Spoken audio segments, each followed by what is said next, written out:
pastinya pagi-pagi ni pukul 8 pagi kan kadang-kadang rasa kalau semalam tu terlalu banyak tidur pun penat. Kadang-kadang tak cukup tidur pun penat.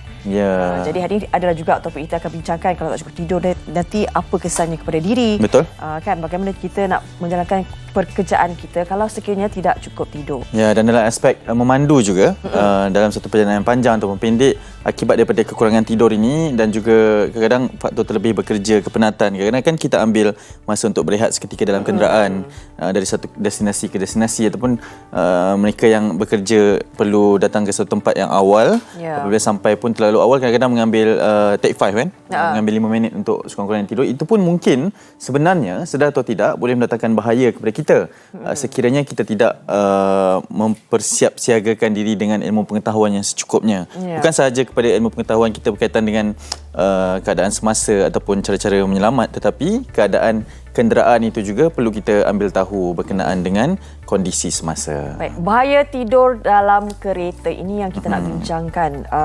Baru-baru ini kita telah sedia maklum 4 rakan baik yang baru ini 3 daripada mereka maut dan seorang lagi masih lagi berjuang untuk terus memastikan bahawa kita juga sedang mendoakan dia agar kembali sihat kan seperti sedia kala.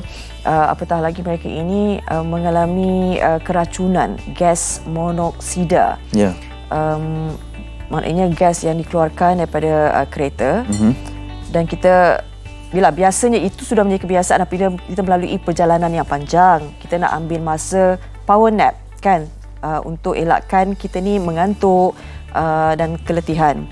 Tapi mungkin tertidur dalam jangka masa yang lama ini yang menyebabkan kita rasa ada bahananya, ada risikonya yang mungkin kita tidak sedar. Apatah lagi gas monoksida ini pembunuh dalam senyap, dia tidak ada bau, tidak ada warna.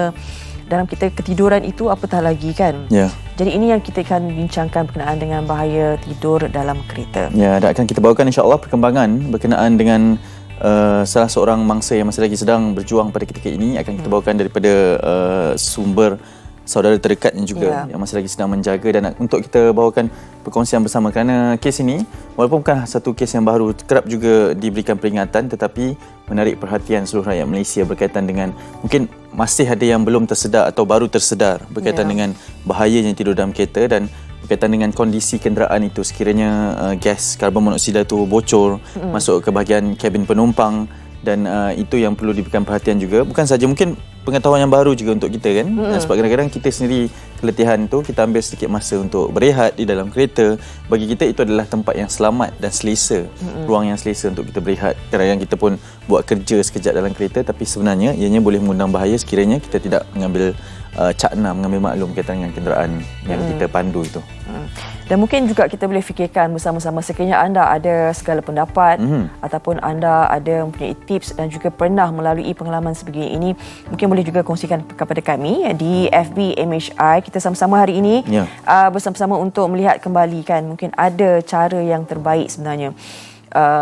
Mungkin sebelum ini kita mendengar bahawa kalau turunkan sedikit cermin kereta itu ada laluan pengudaraan yang boleh membantu kan sekiranya adanya gas karbon monoksida dalam tu. Maknanya pengaliran udara tu, tetapi sebenarnya adalah lebih baik mungkin kalau kita ni melakukan perjalanan yang panjang bersama dengan pasangan, salah seorang tu mungkin berjaga terlebih dahulu. Maknanya berjaga, awak tidur dulu, rehat dulu nanti saya akan kejutkan.